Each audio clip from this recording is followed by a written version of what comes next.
By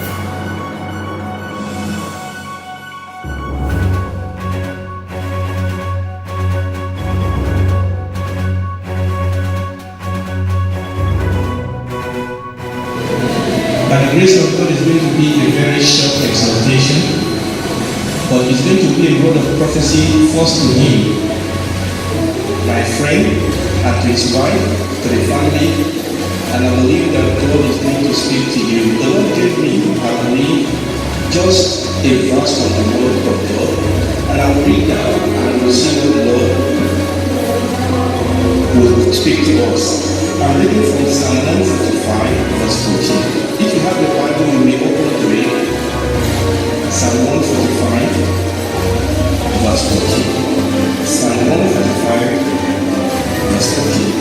I will read. The Lord upholds all who are falling and raises up all who are bowed down. I will read it again. The Lord upholds all who are falling and raises up all who are low, who are bowed. You know, in a gathering like this, that's a very strange verse to read. Isn't it strange? There are so many other verses I could have chosen, I could have read this afternoon. But the Lord led me to this verse, and I'll read it again.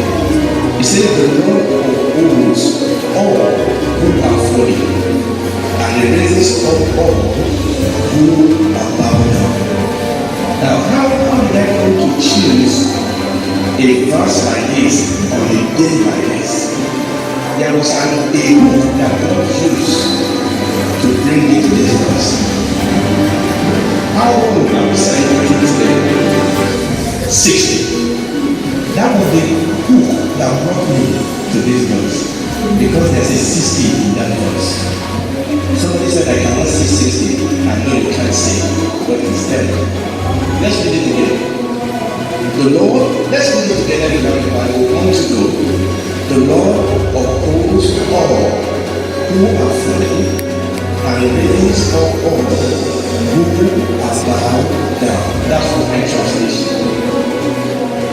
I said the book that brought me here is not actually that number 60, because there's a 60 in that verse. But you will not know until you listen to the next thing I'm going to say in the next 5 minutes. You will not see the 60 there because it doesn't come out in the English. Now that part of the Bible was written originally in the Hebrew language. Are you listening to me? Okay, so now the Hebrew language have alphabets, just like you have alphabet in English and you have alphabet in Yoruba. The Hebrew language also have alphabets. Now, actually, when you call alphabet, okay, it's actually Aleph, Bet, which are the first 2 letters of the Hebrew alphabet. So when we say alphabet, what we are saying is Aleph, Bet. So the Hebrew letter has alphabet. Are we okay with that? Okay. But unlike English alphabets, unlike Yoruba alphabet, the Hebrew alphabets, they are not just alphabet, they are not just sound, they all have names. For example, if I say A, B, C, all you have here is sound. Is that okay?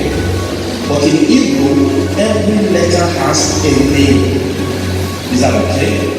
But I'm not saying that. So because every letter has a name, every letter has a meaning. You know, in our culture, our name says something about us. Is someone listening to me? We don't just have, we say that we don't know how to say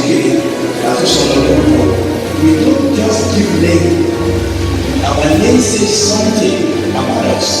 So every alphabet in Hebrew has a name, and that name has a meaning that is attached to that alphabet. Are we good? Okay, but one more thing you need to understand. Every letter also has a number. This is where we are going to 60. Every letter has a number. And the alphabet in Hebrew goes from number 1 to 10, 1, 2, 3, 4, 5, 6, 7, 8, 9, 10. And when it gets to 10, it goes to 10 units. It goes from 10 to 30 to 100. And when it gets to 100, it goes from 100, 200, 300 to 400. Are you listening to me? Now, this is where it is important for you to listen. Because this is where God is going to talk to us very, very carefully.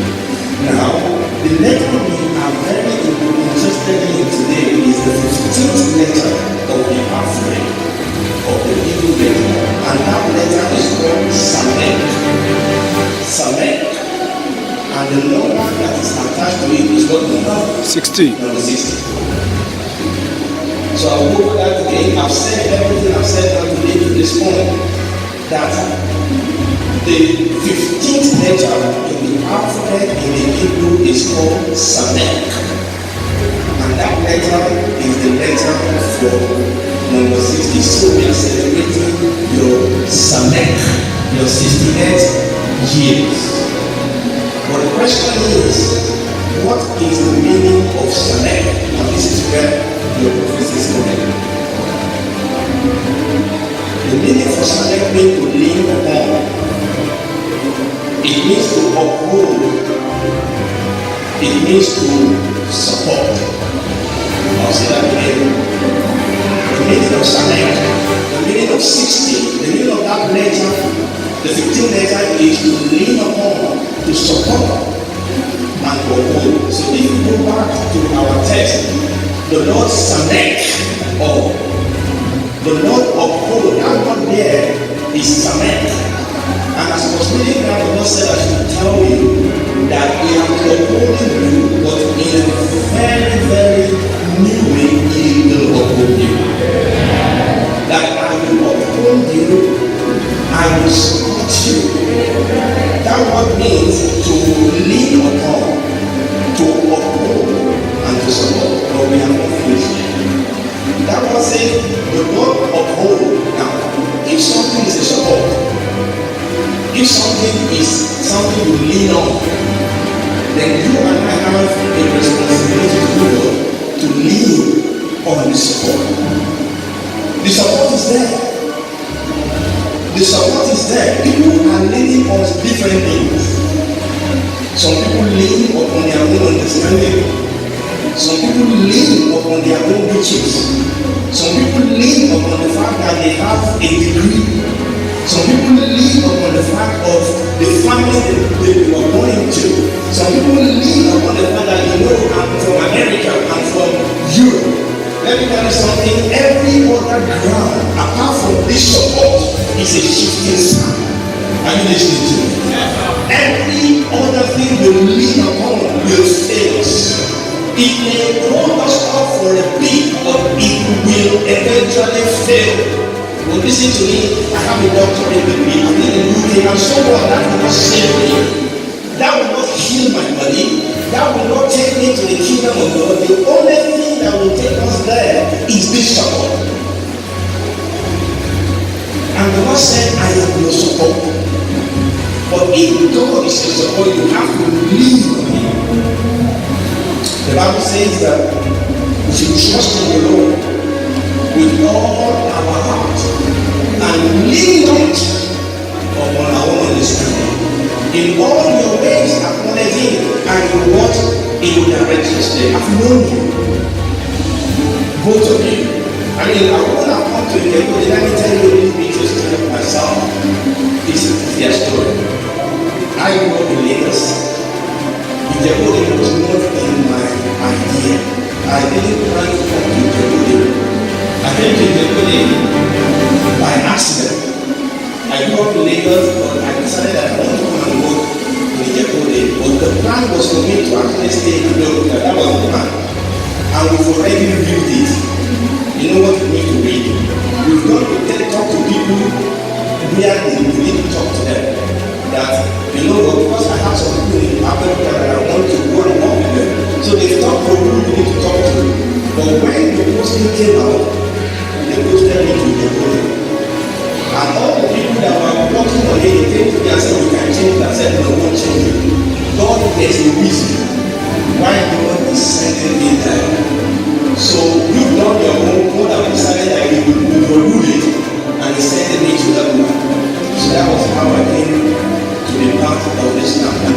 how I met them.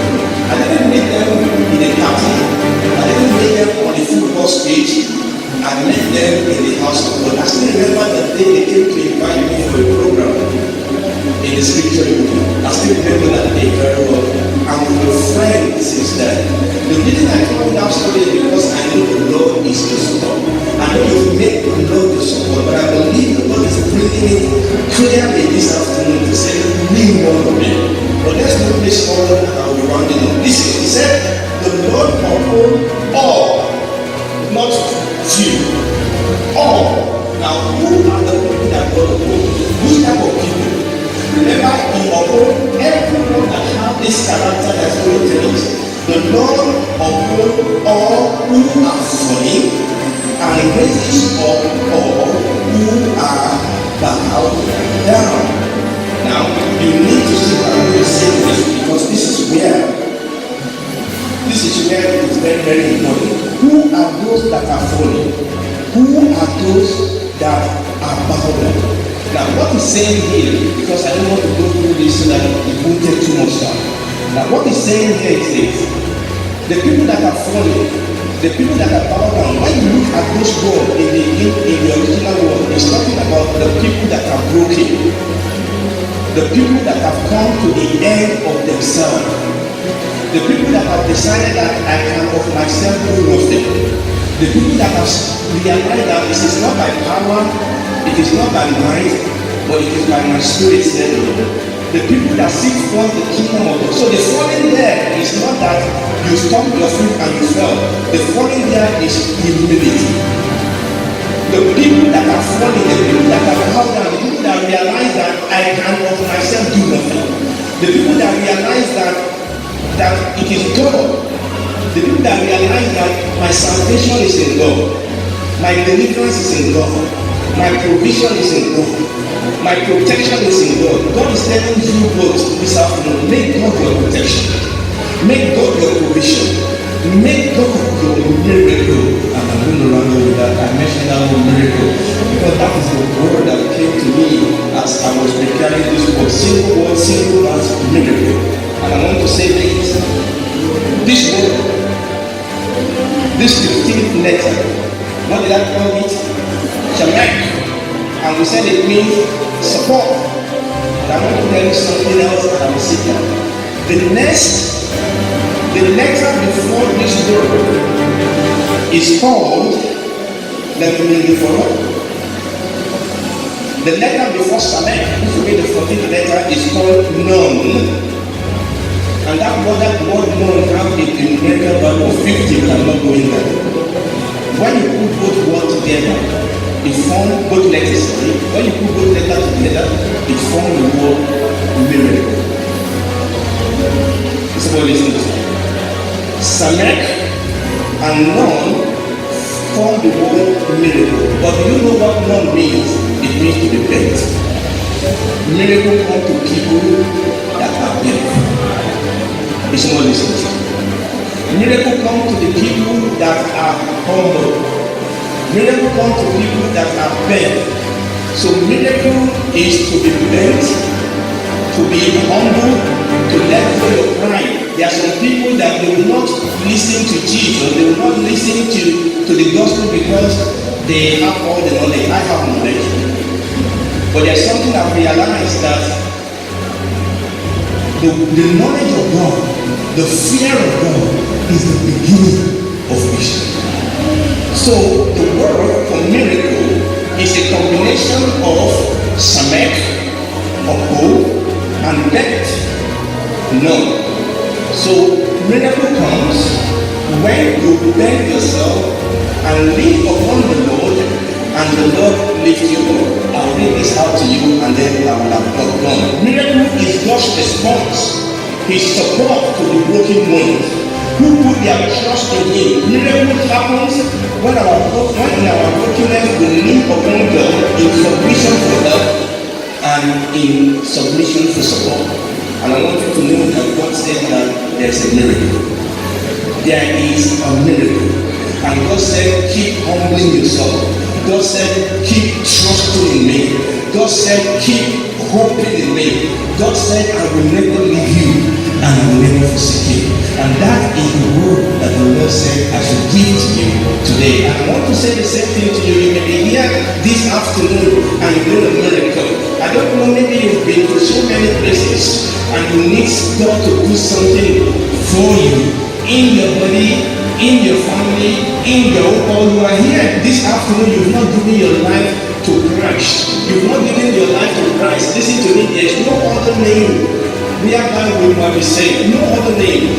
God can only support you with salvation when you beg yourself to receive it. When you beg yourself to ask Jesus to come into your life.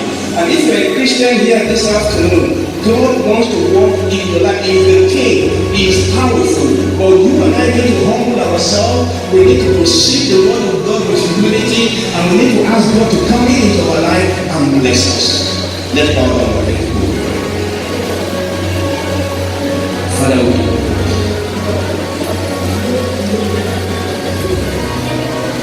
I'm not going to ask you to raise up your hand and stand up, but I'm going to give you a chance if you're here this afternoon. You don't know Jesus as your Lord and Savior.